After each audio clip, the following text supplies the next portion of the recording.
Lesson Study сабақты зерттеу үдерісі мектеп тәжірибесінде 2015-2016 оқу жылынан бастап жүргізіліп келе жатыр. Биылғы, яғни аяқтағалы отырған 2022-2023 оқу жылында 4000-ға жуық оқушы дәріс алып, 139 сынып жасақталды. 250 мұғалім қызмет атқаруда.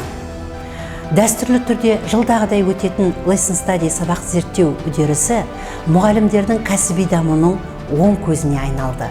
Әрбір топтың бір сабағы видеоға түсіріліп, дерек ретінде және тәжірибе тарату мақсатында мектептің YouTube каналына жүктеліп отырды.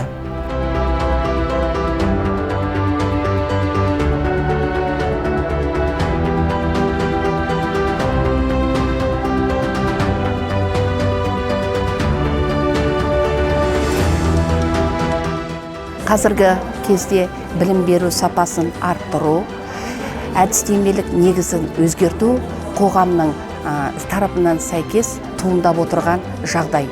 Осыған орай Lesson Study іс тәжірибе зерттеу сабағынан алатын пайдамыз бар. Мұғалімдер үшін іс тәжірибе алмасып, әртүрлі әдіс тәсілдерді үйренеді, оқушылар үшін сапалы білім алуына ықпал ете аламыз. Сабақты зерттеу үшін не істеу керек? Бауыржан Момышұлы зерттеп білмейінше бір істі жасау, оны білу мүмкін емес деген. Біз осы сұрақты өзімізге қойдық және бұның шешімін тапқандай болдық. Сабақты зерттеу үшін алдымен бірігу керек. Яғни мұғалімдер бірікпесе, бұл істің шешімін, проблеманы шеше алмаймыз деген сөз. Екінші мәселе бұл рефлексия. Біз өзіміздің жасап жатқан жұмысымызды нәтижесіне есеп беріп, бағалау жұмыстарын жасамасақ, біздің жасап жатқан жұмысымыз бекер деп ойлаймын. Ал құрметті әріптестер, мінекей 2022-2023 оқу жылы аяқталуға санаулы уақыт қалды. Өздеріңіз білесіздер, 22-23 оқу жылында 39 топ құрылды. Әр топта 4-5 мұғалімнен жасақталдыңыздар. Lesson Study сабақ зерттеу үдерісі бойынша. Солай ғой, зерттеу нысанына түскен топтарды пән мұғалімдеріміз қалай анықтадық? Педагогикалық кеңестің шешімі бойынша анықтаған болатынбыз. Сол бойынша сіздер мінекей 9 ай бойына қазан айынан басталып, яғни сабақтарыңызды бердіңіздер. 2 циклдың 6 сабағын бердіңіздер. Ол үлкен нәтиже.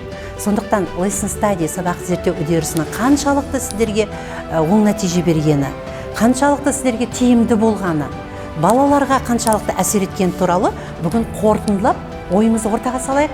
Сол мақсатта сіздермен мектеп әкімшілігі, мектеп тренерлері бас қосып отырмыз. Қазір енді ойларыңызды ортаға салыңыздар. Қаншалықты бірінші сынып оқушылары да зерттеу нысанына түсті. Солай ғой, әріптестер. Жас мамандар бар арамызда. Зерттеу нысаны, Lesson Study сабақты зерттеу үдерісін қолға алып, белсенділік көрсеткен жас мамандарға қандай әсер етті екен? Иә, бірінші сынып мұғалімдері барлықтарымыз қазір ойымызды ортаға салсақ, қорытындыласақ деген жаңағы ойға келіп отырмын.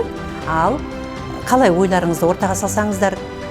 Lesson Study бұл іс-әрекетті зерттеудегі ең ерекше бір түрі. Яғни біз биыл Lesson Studyға 4-ші сыныптардың арасынан түсіп отырмыз. Яғни бұл Lesson Study'дің бір ерекшелігі, тиімділігі, оқушылар үшін тиімділігі. Біріншіден оқушылар ізденді, көп ізденді, ізденімпаздықтары артты. Екіншіден оқушылар өз ойын еркін жеткізуге, сөйлеуге мүмкіндік алды. Үшіншіден ұжымда, яғни топта бірлесе жұмыс жасап, іс-әрекетке белсенді араласа білді. Ал енді мұғалім үшін тиімділігі, мен енді өзімнің тәжірибелі ұстаз ретінде өзімнің тәжірибемен алмастым біріншіден. Екіншіден қоржыным белсенді әдіс тәсілдерге өте толды. Яғни бұл жерде баланы жалықтырып алмау үшін әдіс тәсілдердің бірнеше түрін қолдануға тура келді. Мұғалім үшін жаңағы акт дейміз ғой, ақпараттық коммуникативтік технологиялар.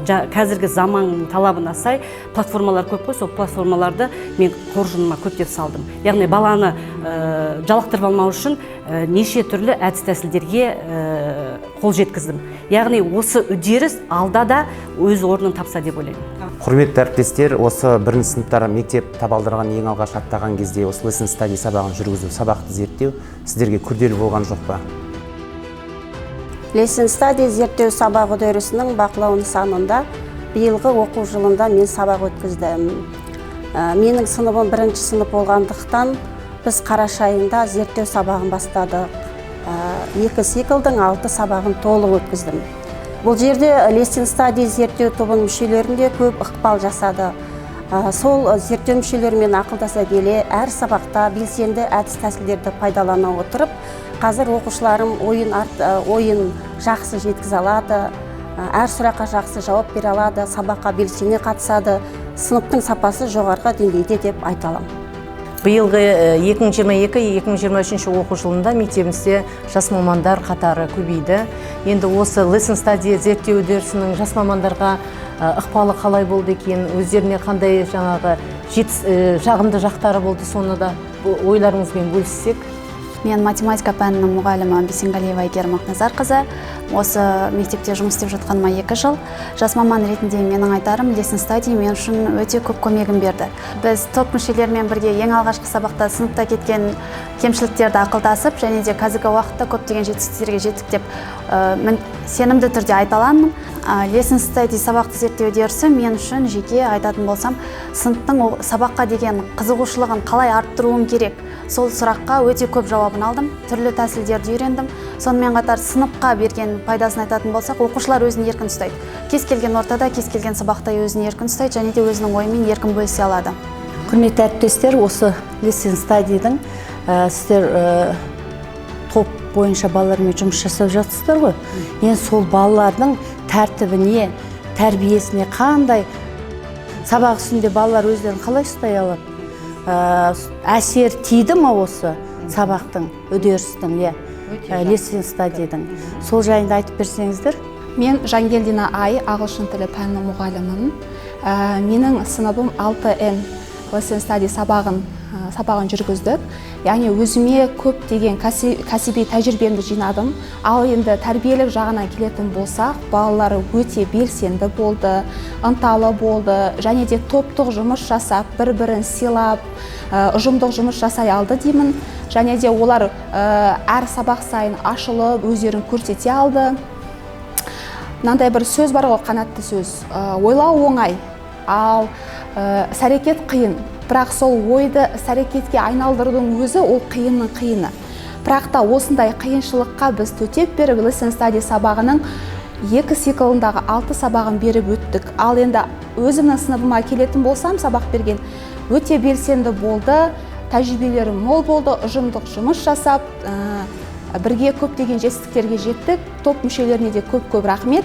Әр сабақ сайын біз кері байланысқа шығып отырдық, рефлексия жасап отырдық, балаларды тыңдап, балалардың бізге деген кері байланыстарды тыңдап, соған қарай біз іс-әрекет жасадық, және де әртүрлі әдіс тәсілдерді пайдалана білдік дегім келеді. Құрметті әріптестер, бүгінгі болып жатқан lesson study'дің қорытынды дөңгелек стол деп жатырық қой. Сол жерде мен Серікке сұрақ қойғым келеді. Серік, сен жас маман ретінде осы сабақта, қазақ тілі сабағында қандай әдіс тәсілдерді қолдандық? Lesson study зерттеу үдерісінде биыл мен ең алғашқы тәжірибем өте керемет болды. Өйткені осыған дейін мен енді жаңадан келген мұғалім болғаннан кейін сабақты қалай өткіземін, қалай оқушылармен тіл табысамын, қалай байланыс жасаймын деген үлкен проблемалық сұрақ тұрды алдымда. Бірақ осы жылы lesson study зерттеу үдерісіне кіргелі мен ондай мәселелерден толық айырылдым десем де болады. Өйткені балалармен тіл табыса алу, олармен шешім қабылдау, жалпы жалғыз балалармен емес, менің тобымдағы бүкіл мұғалім маған толықтай көмектесті.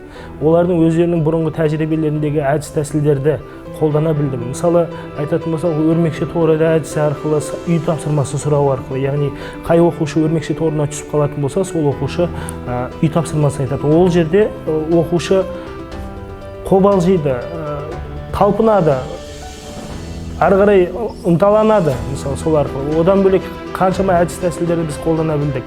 Сергіту сәтінде неше түрлі ойын ойнадық. Осының бәрі оқушының пәнге деген қызығушылығын толықтай артты десек те болады. Құрметті әріптестер, Lesson Study сабақты зерттеу үдерісінің тиімділігі белсенді әдіс тәсілдер, жаңаша тәсілдерді ойлап табу, топпен жұмыс, көшбасшылық, нәтиже, кәсіби даму, үнемі ізденіс, бағалау, шыңдалу, қызығушылық, белсенділік, ұжымдық қолдау, білім баспалдау, креатив, жаңашылдық, кері байланыс, ынтымақтастық, белсенділік, смарт мақсатқа жету, сыни ойлау, жауапкершілік сезімі, іздену, нақты батыл қадамдар, функционалдық сауаттылық, ұстаздар шеберханасы, ынтасын ашу, оқу мен оқытуды жақсарту.